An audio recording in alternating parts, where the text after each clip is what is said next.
एक तरफ दिल्ली पुलिस लगातार मोना को तलाश रही थी, तो वहीं दूसरी तरफ हेड कांस्टेबल लगातार पुलिस के हर अपडेट पर नजरें गड़ाए था। इस कहानी का क्लाइमेक्स शायद ही कभी सामने आता, लेकिन मोना की छोटी बहन को शक हो गया। उसे कई बातों को लेकर अंदेशा था कि उसकी बहन के साथ कुछ गड़बड़ हुआ। इसी के बाद मोना का परिवार 2 महीने पहले दिल्ली के पुलिस कमिश्नर से मिलने का फैसला करता है। क्राइम ब्रांच ने सबसे पहले मोना के घर वालों से ही पूछताछ की। तब पता चला कि मोना की गुमशुदगी के बाद कई बार अलग अलग नंबरों से अरविंद नाम के एक शख्स का फोन आता था और वो ये बताता था कि उसने मोना से शादी कर ली है और दोनों ठीक हैं। पुलिस ने अब उन नंबरों को खंगालने का फैसला किया।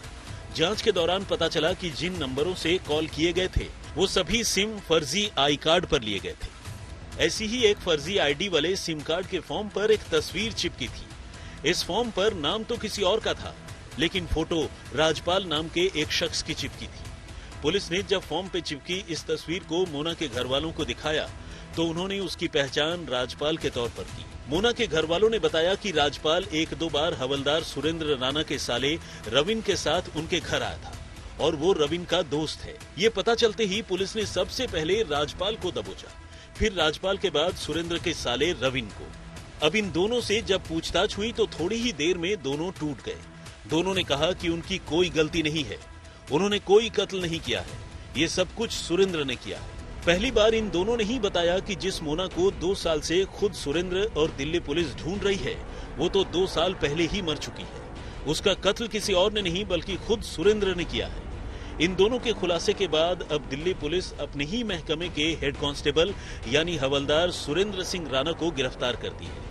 सुरेंद्र का साला और साले का दोस्त राजपाल पहले ही कहानी उगल चुके थे।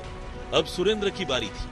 सुरेंद्र सबसे पहले दिल्ली पुलिस को अपने साथ बुराड़ी के पुश्ता इलाके में मौजूद इस नाले के करीब ले जाता है। पुलिस वाले अपने साथ कुछ सफाई कर्मचारी भी लेकर आए थे। अब नाले में तलाश शुरू होती है। थोड़ी ही देर की मशक्कत के बाद अचानक नाले की गहराई से एक वजनी पत्थर के नीचे दबा एक कंकाल बाहर निकलता है। कंकाल ठीक उसी जगह से बाहर निकलता है जिस जगह पर सुरेंद्र ने इशारा किया था। कंकाल को अस्पताल भेज दिया जाता है।